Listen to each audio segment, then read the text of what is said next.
Allahumma shalli ala Muhammad SAW. Kami pernah menghadiri takziah satu kali.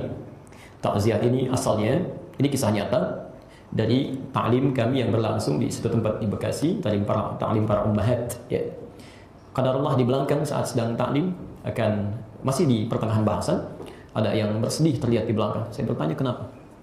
Disampaikan beliau, Ustaz, ada saudari kita yang tengah dirawat masa kritis, mohon minta didoakan. Saya bilang, baik, kita sempurnakan bahasan kita, lalu kita bermohon kepada Allah kebaikan. Ketika saat akan berakhir, karena Allah tiba-tiba semakin menjadi menangis di belakang. Saya bilang, kenapa? Kami terima berita, ternyata yang akan kita doakan itu sudah berpulang, Ustaz, sudah meninggal. Itu ucapkan inna lillahi wa inna ilaihi raji'un. Ibu sekalian, terutama yang di bawah, ketika dikabari siapa, saya bilang, yang meninggal itu Allahu Akbar. Ternyata seorang akhwat kita, saudari kita yang sudah berumah tangga, yang tadinya aktif, ya, beraktivitas bekerja menjadi pramugari, kemudian mulai kenal ta'lim, ya, lalu meninggalkan aktivitasnya ikut ta'lim. Perhatikan saking sayangnya Allah kepada saudari kita ini. Di ujung hidupnya digunakan fungsi nalarnya, pengetahuannya menjemput hidayah Allah. Apa yang terjadi? Begitu hadir satu kali, baru dua kali ikut ta'lim dikasih sakit oleh Allah. Ya. Dalam pandangan manusia barangkali tidak menyenangkan. Tapi lihat bagaimana kita membaca dengan iman ketika Allah menetapkan sesuatu. Diberikan sakit oleh Allah, tidak tanggung-tanggung, kena cancer. Langsung diopnam, dirawat di rumah sakit. Saking sayangnya Allah pada hamba ini, diisolasi dari berbagai informasi-informasi yang negatif, ditempatkan di satu ruangan yang hanya antara dirinya dengan Allah Subhanahu wa taala. Bukankah saat sakit berpeluang dosa terampuni? Ada istighfar, ada khusus untuk kepentingan ibadah, ada permohonan banyak yang dimohonkan, ada doa-doa yang dipanjatkan. Allahu Akbar. Jadi segala pintu-pintu maksiat itu ditutup, acara-acara tertutup, dan dirinya lekat bermohon kepada Allah Subhanahu wa taala. Bahkan yang paling luar biasa, ya, paling luar biasa, dalam tanda petik, seakan-akan tidak ada kesempatan dirinya sembuh untuk keluar dari rumah sakit. Padahal kalau dibaca dengan iman, Allah mempersiapkan kepulangan dirinya dengan kepulangan yang sangat sempurna. Tidak diberikan dia sembuh keluar dari rumah sakit supaya matanya tidak melihat hal yang dilarang lagi setelah diampuni dosanya. Telinganya tidak mendengar yang keliru lagi. Langkahnya tidak melangkah pada yang salah lagi. Karena Allah sudah ampuni dari ujung rambut sampai ujung kakinya. Tidak diberi kesempatan keluar. Anda bayangkan, mendapatkan teman, ikut ta'lim, ikut belajar, mendekat kepada Allah, digunakan fungsinya untuk ibadah, maka Allah arahkan pada akhir hidup yang sangat luar biasa. Kita tidak tahu kapan kita akan pulang. Kita tidak tahu kapan kita akan meninggal dunia. Anda bayangkan, saat pulang ini di malam itu saya sampaikan. Karena apa yang terjadi? Ternyata saat wafatnya, saat dikuburkannya, berlangsung di malam Jumat. Anda tahu yang datang siapa? Teman-teman seprofesinya, itu tidak banyak yang datang kecuali menitipkan karangan bunga saja. Turut berduka cita. Tapi Masya Allah, ternyata yang datang teman-teman taklimnya, suami teman-teman yang tak ikut taklimnya, yang mengantarkan, yang mendoakan, sampai yang menguburkan. Anda bisa bayangkan, teman dua kali ketemu taklim itu yang hadir, mengantarkan kepergiannya. Malah teman dunia yang jauh dari ibadah itu, karangan bunga yang sampai, karangan bunganya. Masya Allah saya sampaikan, karena ini terjadi di satu gang, ini kami, yang ini satu gang yang lainnya lagi. Saya sampaikan, saudari kita adalah satu pengingat dari Allah Subhanahu wa taala untuk kita bisa meningkatkan amal soleh secara bersama-sama untuk persiapan kembali kepada Allah. Karena kita tidak tahu kapan malaikat maut akan kembali. Mungkin malam kembali lagi komplek kita. Anda tahu apa yang terjadi? Besok malamnya cuma numpang lewat di komplek kami, masuk komplek sebelah. Yang ini laki-laki. Ya, salah satu pensiunan di salah satu perusahaan, ya, perusahaan minyak di Indonesia, meninggal dunia. Ya, Masya Allah, apa yang terjadi? Ini dikenal oleh masyarakat sekitar sebagai ahli masjid, khususnya di sholat subuh. Begitu keluar dari perusahaannya, selesai masa baktinya, Masya Allah mendawamkan ibadah, cuma sholat subuh, rajin ke masjid, interaksi. Itu pun tidak kalah mulia dengan yang pertama. Ya, dimuliakan oleh Allah, yang mengantarkannya, menyolatkannya, mengebumikannya, semua orang-orang masjid. Kemana teman-temannya selama 50 tahun kurang lebih bekerja? Karangan bunganya. Ya, Anda bayangkan.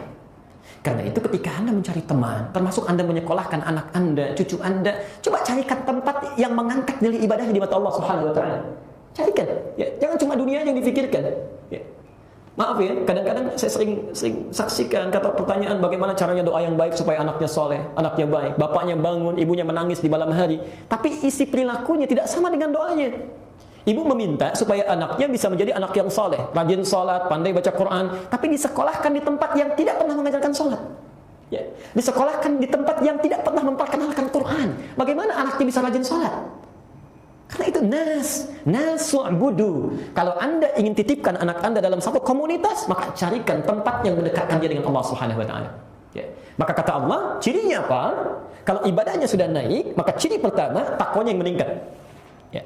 Di ibadah oleh Quran ketika dimintakan kepada kita untuk dilakukan kaitan dengan fungsi an-nas, ditutup dengan kalimat takwa. Sekarang mari kita lihat pelan-pelan. Kita lihat pelan-pelan. Kira-kira ibadah apa yang di dalam Al-Quran selantiasa disandingkan dengan kata takwa? Ya. Yuk kita lihat pelan-pelan Al-Baqarah ayat kedua sampai dengan ayat yang kelima itu.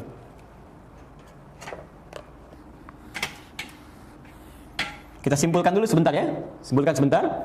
Kalau bapak-bapak atau ibu-ibu ya, kita semua ikhwah sekalian ingin mencari teman terbaik, kata Quran, cari teman-teman yang bisa meningkatkan kuantitas dan kualitas ibadah kita. Ini teman terbaik. Teman yang menunjukkan pada ibadah itu teman terbaik. Nah, di antara yang baik ini Quran akan urutkan.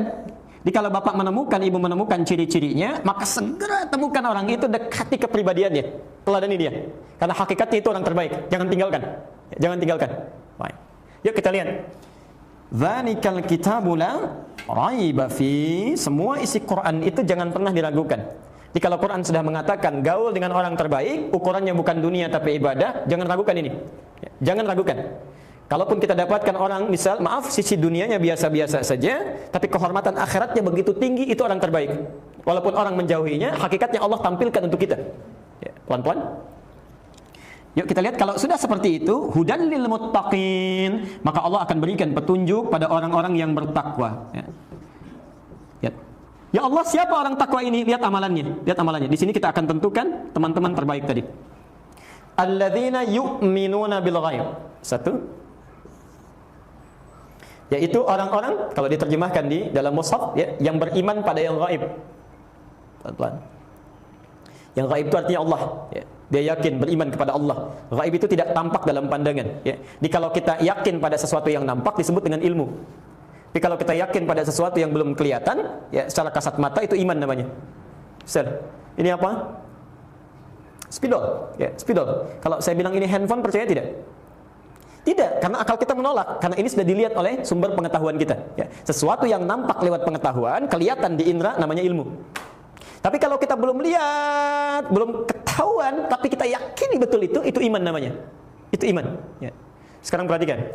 Orang baik yang pertama, kata Quran, adalah orang yang beriman, yakin dengan Allah Subhanahu wa ta'ala, tapi kalimat imannya itu selalu menggunakan kata yu'min. Yu'minun. Di Quran ada 3 jenis kata iman. Satu amanu, dalam bentuk jamak ya. Amanu. Ya ayyuhalladzina amanu kutiba alaikumusiyam. Ya ayyuhalladzina amanu aufu bil uqud. Amanu. Kedua yu'minun. Ketiga al-mu'minun. Bentuk jamak ketiga-tiganya ya. Pelan-pelan. Satu amanu, bentuk tunggalnya amana, amanar rasulu bima unzila, dan seterusnya. Kedua yu'minun, ketiga al-mu'minun. Bentuk tunggalnya mukmin. Saya terangkan dengan cepat.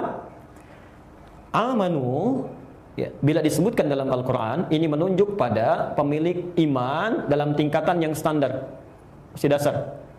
Jadi kalau orang sudah mengucapkan asyhadu anna ilaha illallah wa asyhadu anna muhammadar rasulullah, masuk Islam dia, maka panggilannya oleh Quran dipanggil dengan kalimat amanu. Mana yang standar? Masih standar.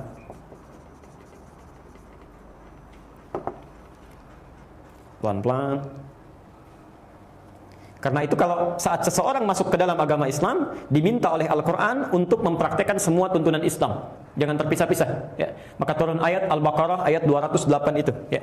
Ya ayyuhalladzina amanu dukhulu fis-silmi kafah. Hai orang-orang yang telah menyatakan diri masuk Islam bersyahadat, silahkan masuk ke dalam tuntunan Islam secara total ya. Jangan cuma sholatnya yang islami tapi lisannya tidak islami ya. Maaf, puasanya rajin seperti sifat siamnya Nabi SAW, tapi perilakunya tidak seperti Nabi. Harus total ya, total. Yang paling menarik, perhatikan, itu masih standar. Masih standar. Di standar itu biasanya berada di tepat di waktunya ya. Saya ilustrasikan misal, mohon maaf.